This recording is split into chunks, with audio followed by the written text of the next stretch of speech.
Go.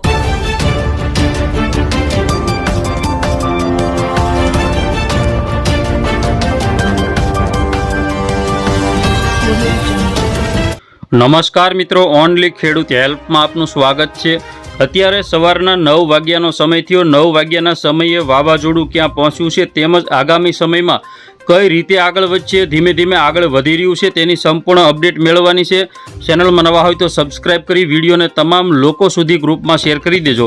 અત્યારે જે પવનની ઝડપ જે જોવા મળે છે તે અત્યારે 130 કિલોમીટર પ્રતિ કલાક સુધી વાવાઝોડાની પવનની ઝડપ છે। તેમજ આજે સૌરાષ્ટ્રના જે ભાગો છે, ખાસ કરીને અડધા કચ્છ સુધીના ભાગોમાં 80-85 કિલોમીટર પ્રતિ કલાક અને જામનગર, દેવભૂમિ, દ્વારકા આજુબાજુના જે આ તમામ વિસ્તારો છે તેમાં વેરાવળ, ગીર સોમનાથ સુધીના વિસ્તારો, પોરબંદર, આ બધા વિસ્તારોમાં વધારે પવન ફૂંકાઈ રહ્યો છે। બાકીના વિસ્તારોમાં 60 કિલોમીટર પ્રતિ કલાકની ઝડપે પવન ફૂંકાઈ રહ્યો છે। હવે સંપૂર્ણ ટ્રેક આપણે જોવાનો છે, કઈ રીતે વાવાઝોડું આગળ વધી રહ્યું છે તેની લાઈવ અપડેટ જે એપ્લિકેશનના માધ્યમથી આપણે જોવાનું છે, કઈ રીતે તે આગળ વધવાનું છે અને ક્યારે ટકરાવવાનું છે।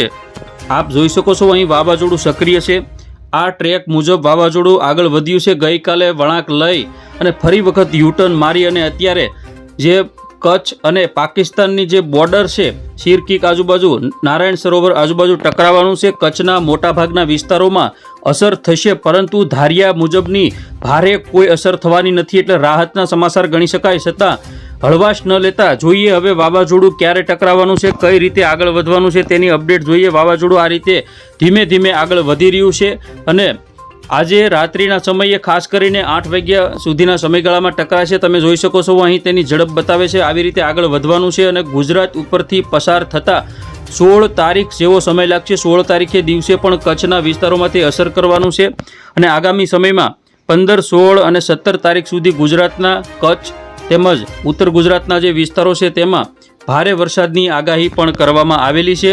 તો આ વાવાઝોડાની અસર અત્યારે ચાલુ છે, ગુજરાતમાં લેન્ડફોલ થશે ત્યારે રાત્રે પવનની ઝડપ 135 કિલોમીટર પ્રતિ કલાકની જોવા મળશે। 17 તારીખ સુધીની અપડેટ છે, તે વાવાઝોડું ક્યાં પહોંચ્યું છે તેની અપડેટ આપ જોઈ શકો છો। આ રીતે વાવાઝોડું તેના ફાઇનલ ટ્રેક મુજબ તે પહોંચી ગયું છે।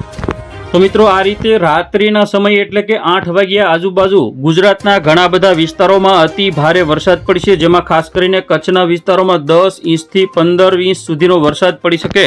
તેમજ દેવભૂમિ, દ્વારકા, જામનગર, પોરબંદરમાં પણ ભારે વરસાદ પડશે। રાજકોટ, ગીર સોમનાથ સુધીના વિસ્તારોમાં પવનની ઝડપમાં વધારો જોવા મળશે। આપ જોઈ શકો છો આ રીતે વાવાઝોડાનો જે ઘેરાવો છે તેની અંદર અસર કરશે અને કચ્છના વિસ્તારોમાં 80 થી 90 અને 90 થી 100 કરતાં પણ વધારે પવનની ઝડપ કેટલાક વિસ્તારોમાં જોટાના પવનો જોવા મળી શકે।